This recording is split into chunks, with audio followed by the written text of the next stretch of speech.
President Shettima. All hail Vice President Shettima. All hail Vice President Shettima. Shettima don try to look for north. Shettima don try to look people for north. Shettima don blow the endorsement. Tinubu wey dey politics. Tinubu wey dey fight them. Instead of they fight for north, they destroy the for north. How much it? I'm not be Shettima.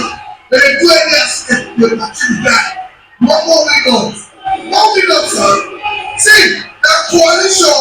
The South vote. for this. Then the North will be support you. The coalition 27.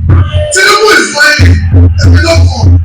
Tinubu is going back to Bolivia. They come back to the house for Lagos. Don't let you.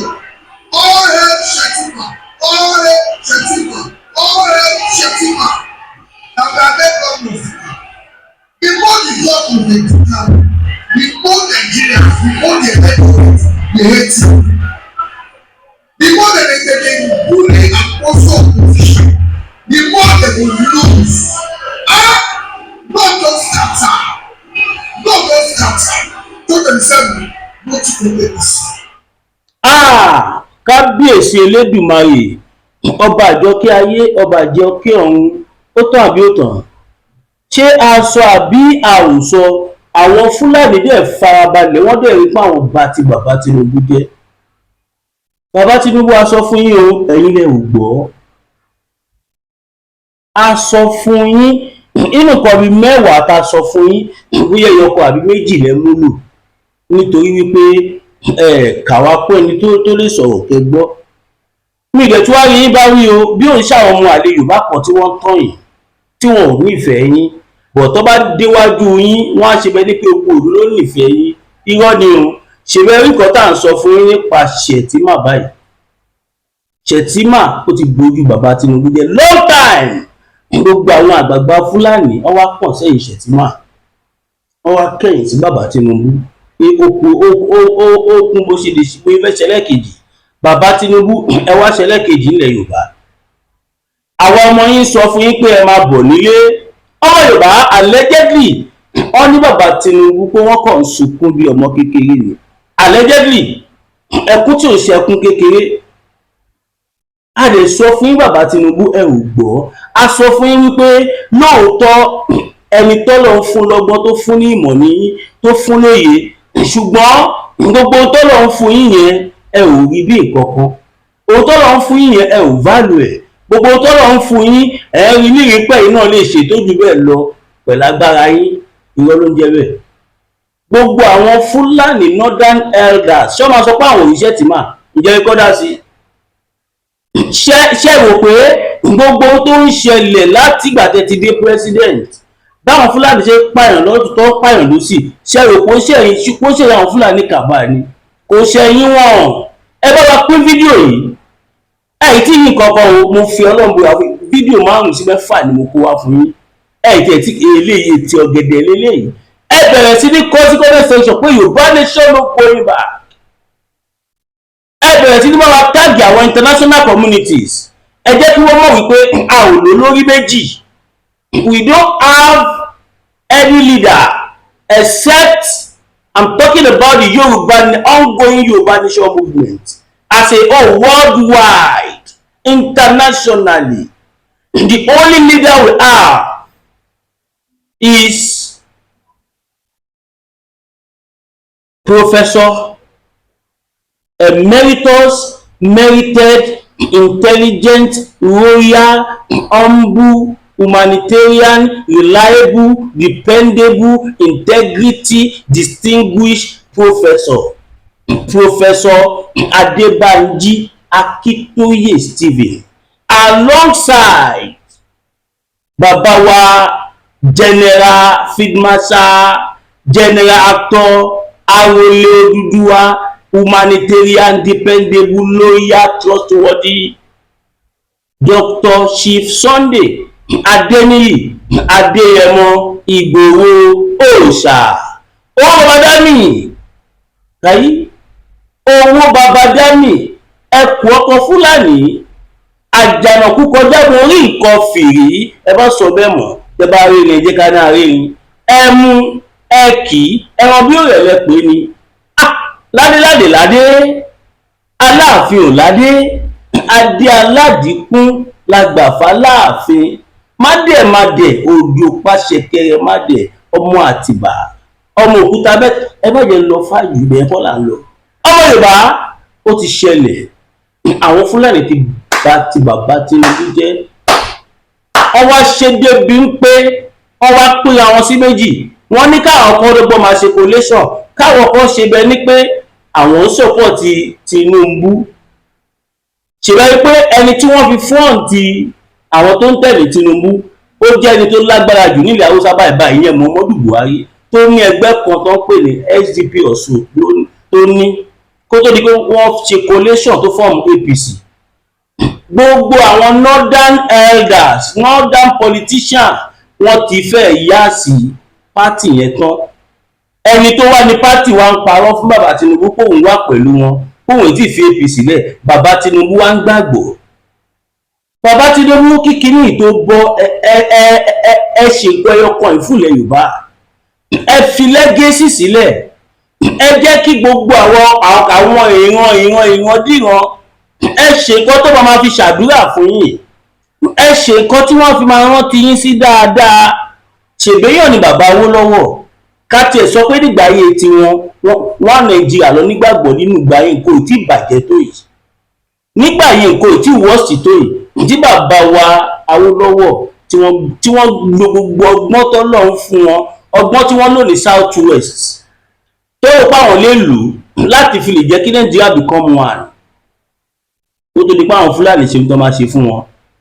Bàbá Tinubu mo fẹ́ jẹ́ kẹ́ rántí wípé ohun tí wọ́n ṣe fún Jonathan ohun tí gbogbo yín jọ sowọ́pọ̀ tẹ́ ṣe fún Jonathan tó fi vote out òun náà làwọn Haúsá ń ṣe fún yín báyìí èdè tẹ́gbọ́n ni wọ́n sọ sí yín bó tiẹ̀ jẹ́ pàwọn ọmọ Yorùbá mọ̀ gbogbo tó ń ṣe wọ́n ń ṣeré ni pé ẹ máa wọlé being the incumbent president being the president tó láyà tí ò gbọ́ nǹkan kan tí wọ́n ti gé tí ẹ̀ lọ tí ó ràn yàn ṣùgbọ́n báwo ni ò bá ṣe dájú kẹ́ dúró lórí ẹ̀kọ́ tẹ́ ṣe yìí kẹ́dẹ̀ fún àwọn ọmọ Yorùbá lómìnira kò ṣe pé ìrẹ́fẹ́ bá wa ṣe ohun tá a máa ṣe bí kò ṣe wípé ẹ ṣe àtìlẹ́yìn ẹ lè ṣe àtìlẹ́yìn lábẹ́lẹ̀ ẹ pé àwọn tó jẹ́ kẹ́ pé lórí ọ̀rọ̀ security ilẹ̀ Yorùbá a ò gbọ́dọ̀ lájúlẹ̀ ká máa wù báyìí ẹ̀yìn ẹ̀wọ̀n tó ṣẹlẹ̀ ní Benue ẹ̀wù tó sọ̀rọ̀ press release tẹ́ ṣe lè attack àwọn bandits yẹn bẹ̀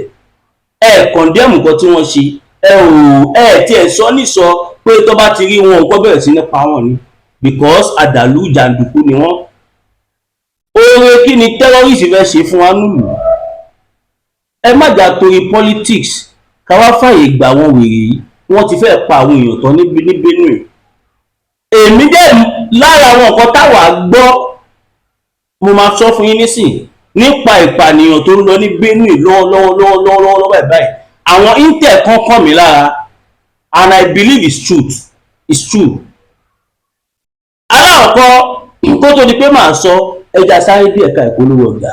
Olúsadé ní pẹ̀rẹ̀ abawọ́ tọ̀lẹ̀tọ̀lẹ̀ lọ́jọ́ tí iná bá fojú komi ní dákẹ́ ariwo ọ̀sẹ̀sẹ̀rẹ̀ ò gbọ́dọ̀ tẹ̀lẹ̀ bí ògòǹgò bó bá rìn bí ògòǹgò sísẹ́ lẹ́sẹ̀ rẹ̀ ó sẹ́ ẹ̀yọ̀ ìkọlà ló lórí ẹ̀yọ̀ olóyè Máyégún Aníkúlápó wọ̀lú jìgànjìgàn bí ẹkùn akọrabata òkúta baba aláwo tó ń dífá bí ẹni wẹjú bógun ayé bá gbóná lalala bí iná àjẹrin táwọn ìyàmí bá mi ayé ọmọ ènìyàn jìgìjìgì tètè máa bọ̀ wá sọ́dọ̀ ọmọ oníṣẹ́ olúfẹ̀ olóyè Máyégún Aníkúlápó oṣùn òórùn sùmọ̀lú ló lé ọkiri ojú oorun ogun àmúbọ̀n rere ní tiẹ̀ ní ìdí àìrọ́mọ bí lọ́mọ aráyé fi dì ọ́ ogun gbèsè láyé fi kẹ́ ìwọ ni tàbí àmì ìkórìíra ní bẹ lára rẹ àìsàn ọjọ́ pípẹ́ ogun ìdílé àti bẹ́ẹ̀ bẹ́ẹ̀ lọ tètè gbéra ńlẹ̀ kó dìde kàn sí olóyè Máyégún Aníkúlápó gbogbo ara kìkì oògùn abániyẹ̀ràwọ̀ ẹni wò abólórí bẹ̀rí fún ẹ̀kúnrẹ́rẹ́ àlàyé tàbí àyẹ̀wò nípa ogun tó ń ja ayé rẹ pè sórí nọ́mbà yìí 08023940939 08023940939 ìjì kìí jà kó gbé odó lọ ìjì kìí jà kó gbé ọlọ lọ a kì í borí olóńgbò ní mògún ìwọ ló rẹ̀ yọ̀ tá rẹ ló kọ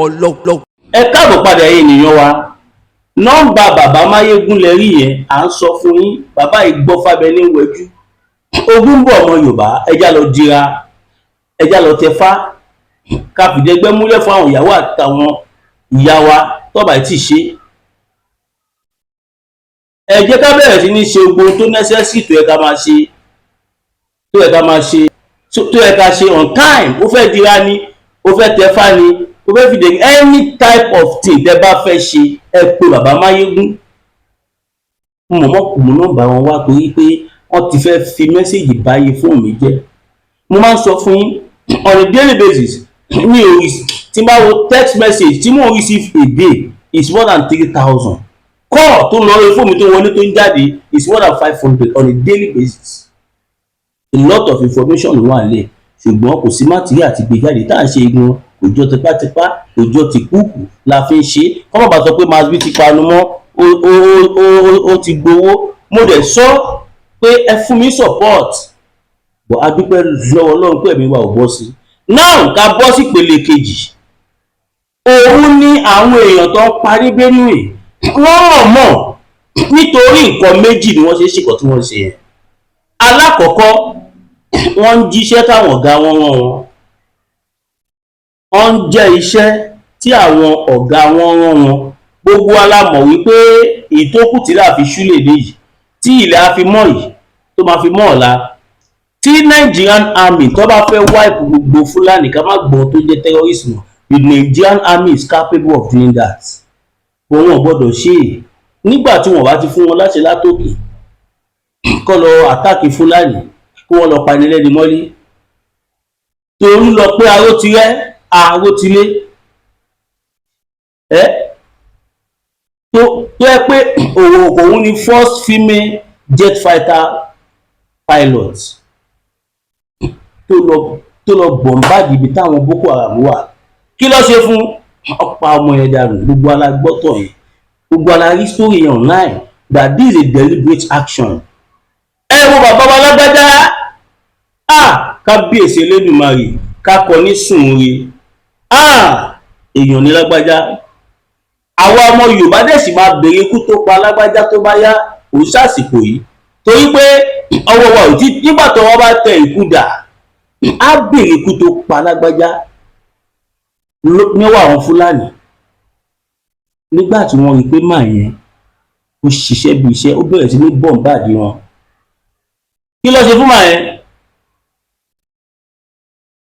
2 weeks, a week and some days kó tó announce ikú màá yẹn ní gbogbo ní àwa àkọ́kọ́ ti gbọ́ intelligent information tá a dẹ̀ sọ. Army sáré respond pé kò rí bẹ́ẹ̀. Ìgbà tó di pé wọ́n ti rí ẹni tí wọ́n fẹ́ lò as tọ́wọ́ fi replace ẹ̀, wọ́n wá announce ẹ̀. Kò ń ṣe pé bàbá Tinubu náà jẹ́yàn burúkú, ṣùgbọ́n wọn ní lórí ọ̀fẹ́ láti ṣe kankan tó bá wà outside Fulani plan.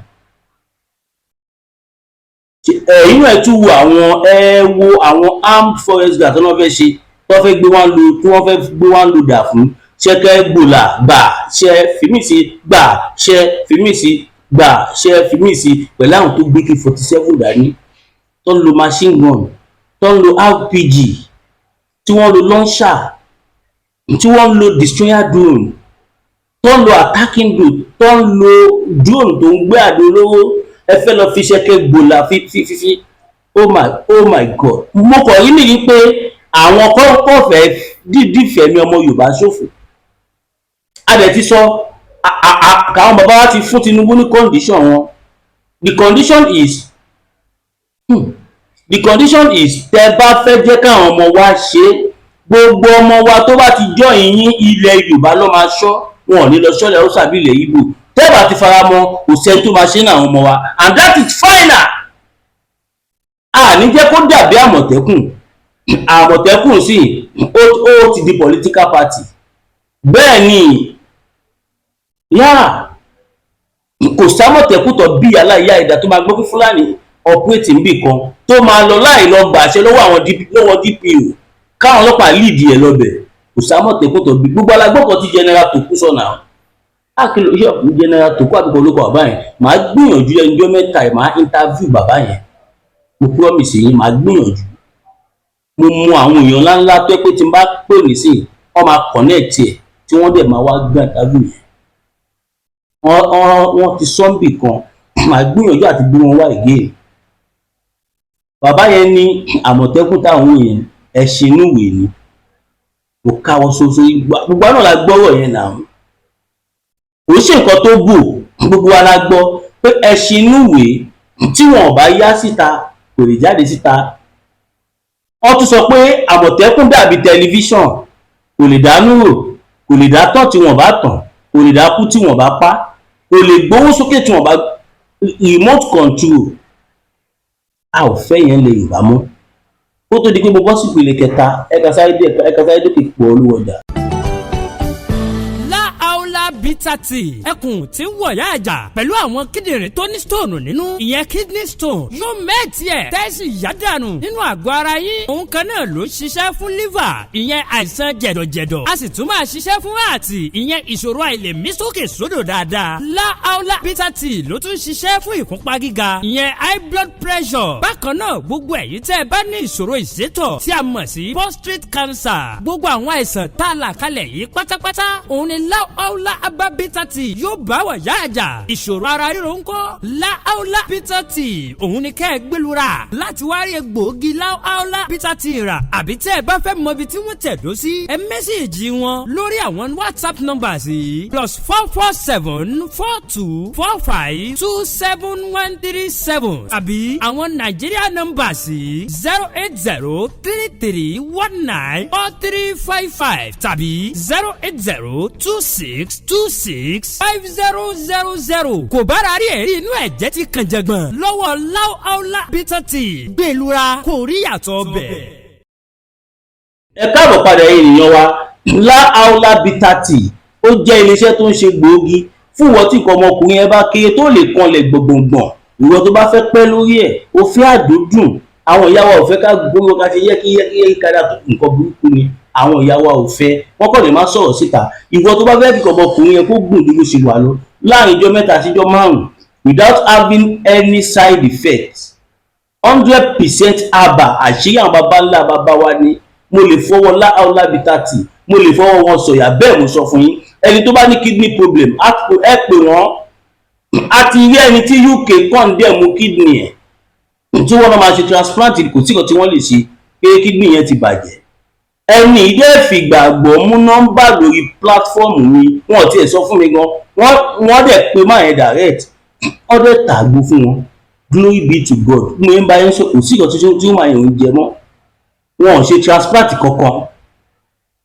as a matter of fact ọ̀ lọ fún check up kankan mọ́ wọ́n wà 100% okay ìdí nìyẹn tẹ́ ṣe tí mo ṣe ń polówó bàbá tó mo ṣe ń polówó bàbá wa láàólà bitter tea ẹ pè wọ́n mo lè fọwọ́ wọn sọ̀yà now ẹ ká bọ́ sí ìpele tó kàn ọmọ Yorùbá cha kó tó di pé mo tẹ̀síwájú jù mo bẹ̀ yín nítorí Ọlọ́run ẹ má wò mí níwọ̀n ẹ̀yin náà wo channel mi Ọlọ́run má jẹ́ kó lọlẹ̀ àfi bẹ́ẹ̀ nǹkan gbé síbẹ̀ mọ́ nígbà tó jẹ́ pé kò sí any financial support ohun tí máa gbé báyìí tó yẹ kó fi bọ́yàwó àtọ́mú ẹ̀ òun náà ló fi ìlà tó ń dá sí bíbá yìí nílùú tèmi dẹ̀ wà yìí owó tá a fi ń ṣe dátà ẹ lè bí àwọn tábàjọ wà wá sọ fún yín pé òun ṣe ṣeréṣeré owó dátà nìkan lóṣù is more than 350,000 tí mò ń ná fún dátà nìkan ṣùgbọ́n agbára mi ò fi bẹ́ẹ̀ gbé mọ́ ni mo ṣe pariwo síta ẹ support mi studio tí à ń manage báyìí a fẹ́ kó lọ sí studio tiwa àti rílé àti equipment díẹ̀ tá a fẹ́ rà gbogbo lọ bí i 13 to 14 million níwọ̀n bá ráńpẹ́ lakọ̀ a fẹ́ ṣe o tá a bá ṣẹ́wó yẹn sówó ìlú tí mò ń sọ yìí kò wọ 13 to 14 million yẹn kò lè ju ká sọ pé bí i 6 million lọ 6 million bó no 6 million kẹ̀ kò lè ju bí i 3.5 or 4 million lọ táde bá fi ṣàwọn pọn ní kọ́rẹ́ǹsì wọn ó bẹ̀yìn nítorí Ọlọ́run ẹ support mi support my good journalism support my campaigning for freedom rally lóde yìí mo sọ fún yín mo ní kẹrẹ fọkàn yín balẹ̀ ẹ lọ last video tí mo ṣe olóyè Sunday Igboho kan wọ́n ń bọ̀ ní wọ́n ọmọ tó bẹ̀rẹ̀ mega rally ti olóyè Sunday Igboho eléyìí tí wọ́n ń ṣe náà tí wọ́n ní o ṣùgbọ́n eléyìí ò kì í ṣe àwẹ̀ ẹ̀ kò ń ṣe normal rally system táwọn bàbá wa Akínọlá George lò àti bàbá wa Ẹmọ̀lá ni wípé wọ́n fẹ́ rí báwo èèyàn sì ṣe wà active sí ká lè mọ ibi tá a máa center ká ti máa bẹ̀rẹ̀ rally ibi tá a máa parí ẹ̀ sí ibi tá a máa touch and it really worked out successfully. Bó tiẹ̀ jẹ́ pé kò yọ ọ̀pọ̀lọpọ̀ àwọn èèyàn ń tọ́ rò ní pé ṣé èèyàn tó kù lẹ́yìn Yorùbá no ó yàtọ̀. Ìtàwọn ìtí bàbá wa Professor Banji Akintoye àti ọba Ẹmọ̀lá àti ọba Akínọlá ìtí wọ́n ṣe nígbà tí èèyàn wọ́n mi sílẹ̀ tí normal rally bá dé kí kalẹ̀ ní soft landing ká ṣe gbòòsà mẹ́ta fún wọn gbòòsà ẹ lọ fọkàn yín balẹ̀ ọmọ Yorùbá Olúwa mi dé tán fún ti bá sọ fún yín kọ̀fáàmù yín ìyá mega rally tá a fẹ́ ṣe we are gonna do it láìpẹ́ láì jìnnà ní sọjọ́ tó jẹ́ kàlẹ́ ní sóòṣù bó ti jẹ́ pàwọ́ àkọ́kọ́ ti mọ̀ ọmọ Yorùbá ìjà lọ fọkàn wa balẹ̀ ẹ má rí ní pé Yorùbá nation ti fọ́ ẹ má rí ní pé wọ́n ń tàn yín ẹ má rí ní pé àwọn olóṣèlú ṣe kíni nù ẹ ká fọgbọ́n ṣe ọmọ Yorùbá ẹ jẹ́ máa kí àwa kú oríire torí òmìnira máa dé sílẹ̀ Yorùbá kẹ̀rù á bá ọ̀pọ̀lọpọ̀ àwọn èèyàn torí pé ohun tí wọ́n lérò Ọlọ́run ti ṣe báyìí ní tí ní sọ ẹnu àwọn bàbá náà rẹ̀ ti máa gbọ́ láìpẹ́ yìí ọmọ Yorùbá mo fẹ́ play video kan fún wa ká o but kí n tó play video yìí ẹ jọ̀ọ́ ẹ má gbàgbé mi sẹ́ ẹ support mi the same GT Bank ní mo ṣe nílò 02141687040 02141687040 02141687040 GTB Williams Olúwatósìn ìjábọ̀ máa rí lóye now fún ìjọba fẹsẹ̀ dèrè sí ìta abẹ́fẹ́ gbé polówó ọjà fún abẹ́fẹ́ bá mi so one or two things ẹgbẹ́ pèmí sórí +229 5774 7970 +229 5774 7970 tàbí 080 76 03 4216 081 76 03 4216 odò àgbò àkókò ìgbòdà lẹ ó dàbọ̀.